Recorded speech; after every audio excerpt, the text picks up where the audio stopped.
Dandanes so nam na voljo na policah trgovin številni živilski izdelki. V njih poleg ostalih sestavin najdemo tudi veliko sladkorja, pa čeprav ga v posameznem izdelku ne pričakujemo.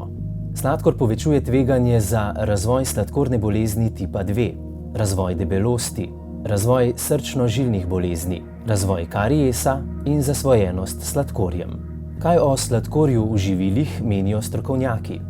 Dodajanje sladkorja marsikateremu živilu je pravzaprav povsem nepotrebno in z zdravstvenega vidika pravzaprav lahko tudi zelo škodljivo. Problem ni dodajanje sladkorja samo deklarirano sladkim živilom, torej zaradi katere se pričakuje, da bojo sladka, slajena in tako naprej, ampak tudi tistim, kjer pravzaprav dodanega sladkorja sploh ne pričakujemo. Govorimo o raznih omakah, mezgah, predpripravljeni hrani in tako naprej. Zdaj, posebna skupina živil so tako imenovane sladke pijače oziroma pijače z dodanim sladkorjem, kjer je količina sladkorja nepredstavljivo visoka in ravno tako povsem nepotrebna.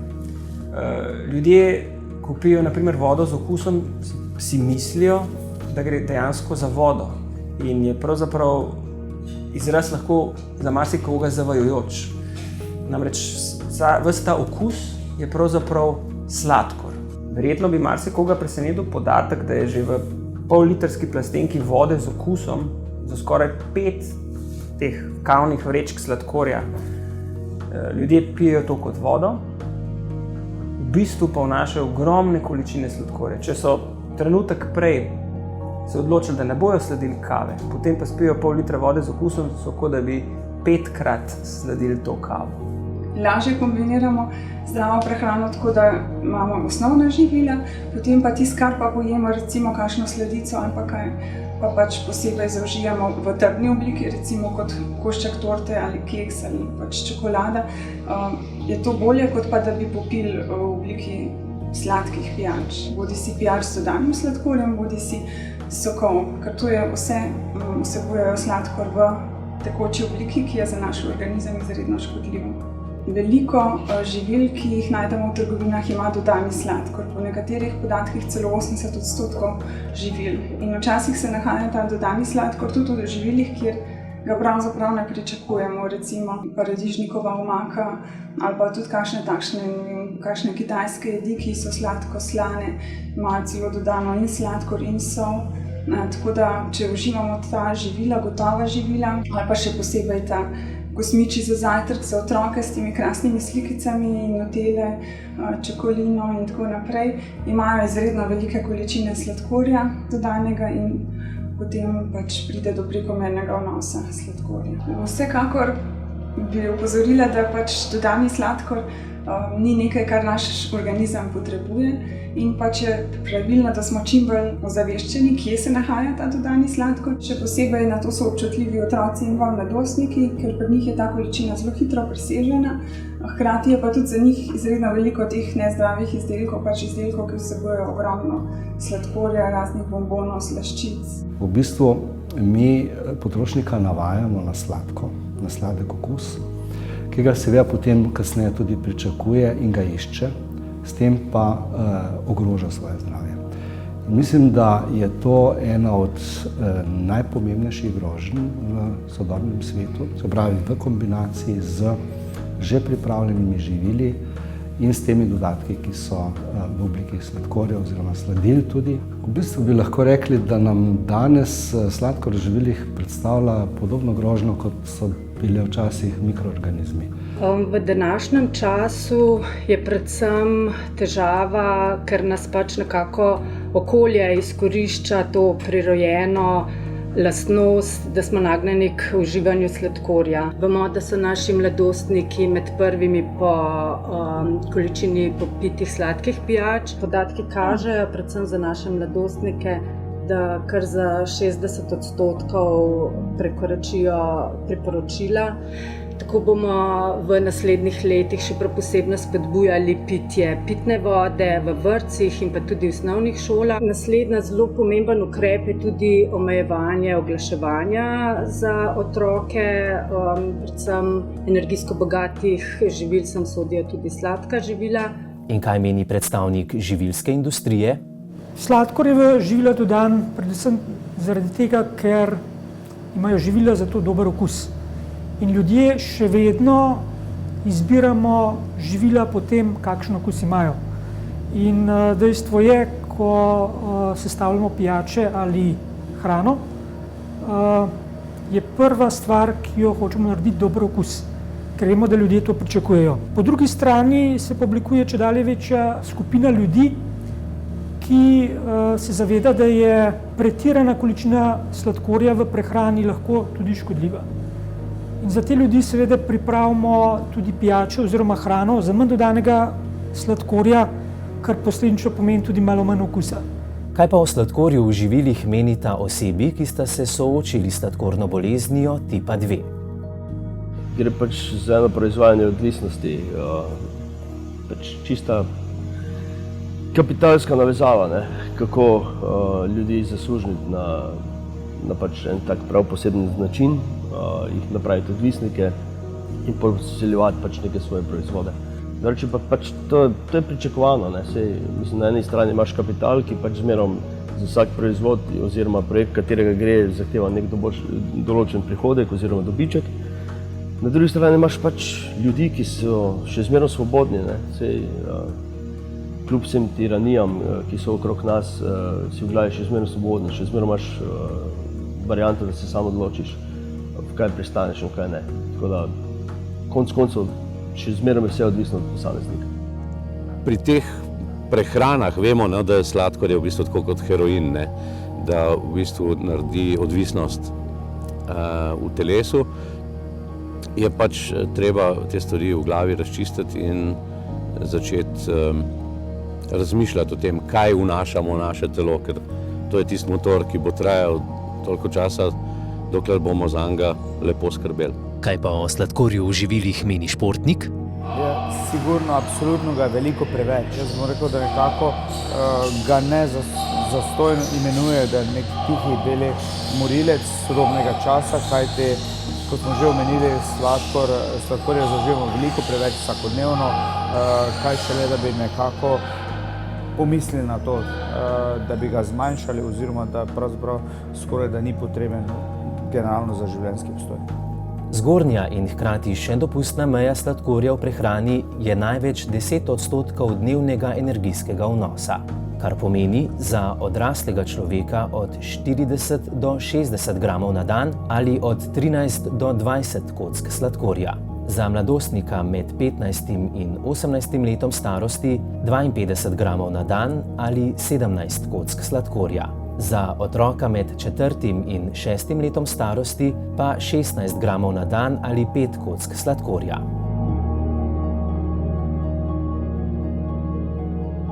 In kakšni so naši jedilniki?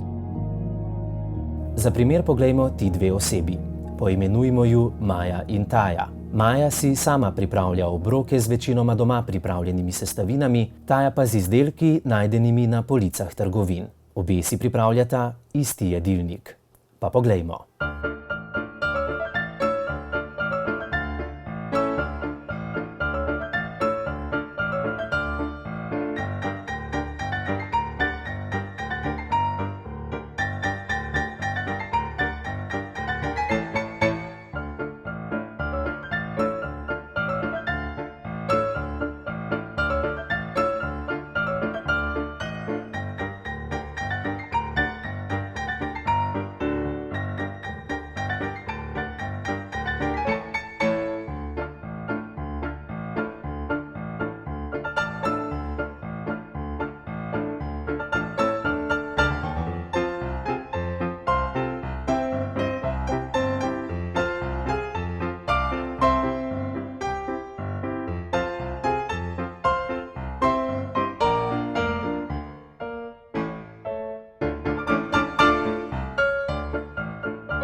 Za zmanjšanje sladkorja sodelujoči svetujejo naslednje.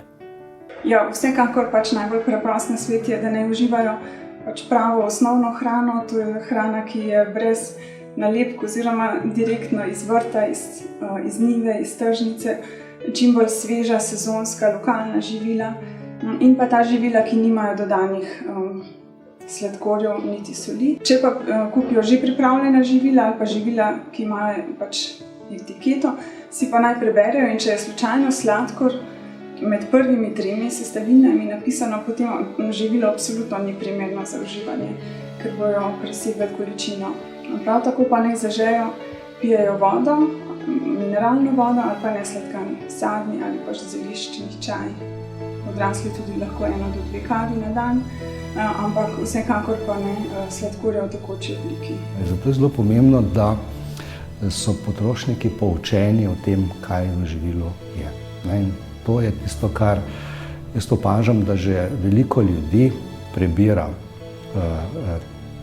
etikete, kjer so te označbe, kjer so navedene sestavine v živilih. Večinoma so to na 100 gramov ali 100 ml živila, to se pravi, treba množiti,